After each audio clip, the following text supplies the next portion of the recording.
சமீபத்தில் மத்திய உள்துறை அமைச்சர் திரு அமித்ஷா மதுரைக்கு விஜயம் செய்தது தமிழக அரசியல் களத்தில் பெரும் அதிர்வலைகளை ஏற்படுத்தியுள்ளது. 2 நாள் பயணமாக மதுரை வந்த அமித்ஷா எந்த ஒரு கட்சி தலைவர்களையும் சந்திக்கவில்லை என்பது குறிப்பிடத்தக்கது. இருப்பினும் அமித்ஷா மதுரை வந்து செல்ல என்ன காரணம் என கட்சி வட்டாரத்தில் விசாரிக்கும்போது வெளிவராத பல தகவல்கள் கிடைத்துள்ளன. தன்னுடைய அமைச்சர் பதவியில் முழுநேர கவனத்தையும் செலுத்தி வரும் அமித்ஷா கட்சி சார்பாக களத்தில் என்ன நடக்கிறது என்பதை ஆராய்ந்து தகவல்களை பெற ஒரு தனியார் நிறுவனத்திடம் முழு பொறுப்பையும் ஒப்படைத்துள்ளார். அந்த நிறுவனம் தமிழகத்திற்கென பிரத்யேக குழுவை நியமித்து தமிழக பாஜவிலுள்ள ஒவ்வொரு தலைவர்களைப் பற்றிய தரவுகளையும் வாரம் ஒரு முறை அமித்ஷாவுக்கு நேரடியாக ரிப்போர்ட் செய்கின்றனர். இந்த குழுவை அமித்ஷா நியமிக்க காரணம் 2 மாதங்களுக்கு முன்பு நடந்த பாஜவின் அதிரடி மாற்றங்கள்தான் என்கின்றன டெல்லி வட்டாரங்கள். நைனா நாகேந்திரனை மாநிலத் தலைவராக நியமிக்கும் முன் அண்ணாமலை டெல்லி சென்று வந்தது அனைவரையும் அறிந்ததே. இருப்பினும் அமித்ஷாவுடனான அண்ணாமலையின் பேச்சுவார்த்தை மிக காரசாரமாக இருந்தது என்று சொல்கின்றனர். தன்னுடைய ராஜினாமா கடிதத்துடன் சென்ற அண்ணாமலையை அமித்ஷா சாந்தப்படுத்த வெகுநேரமானதாகவும் சொல்கின்றனர்.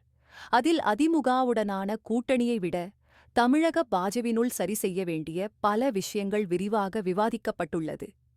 தன்னை தேடி வந்த எடப்பாடியை அமித்ஷா உதறித்தள்ள விரும்பவில்லை. இருப்பினும் தன்னுடைய இறங்குமுகத்தை சமாளிக்க அமித்ஷாவின் நிபந்தனைகளுக்கு எடப்பாடி சம்மதம் தெரிவித்துவிட்டுதான் சென்னை திரும்பியுள்ளார். முன்பு சென்னை வந்த அமித்ஷா குழப்பத்தில் சுற்றி வந்ததை அனைவராலும் பார்க்க முடிந்தது காரணம்.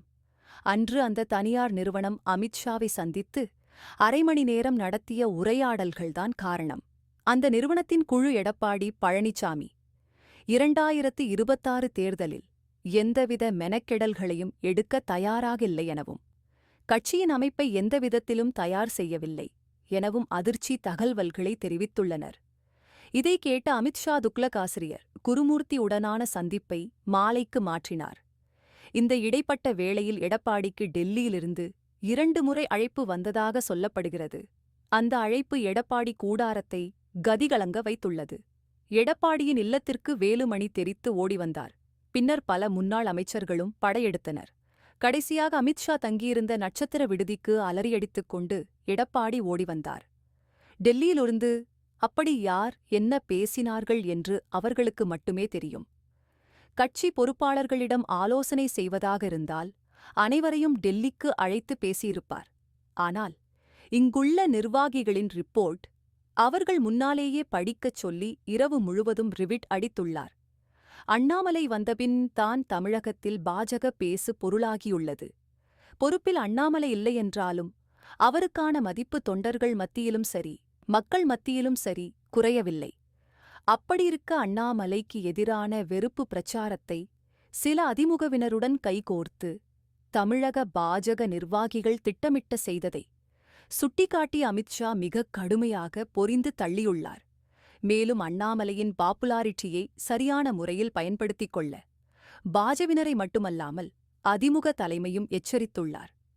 அண்ணாமலையுடன் சென்றால் வெற்றி இல்லையெனில் மக்கள் வெறுப்பார்கள் என்பதையும் சொல்லி சென்றிருக்கிறார் அமித்ஷா.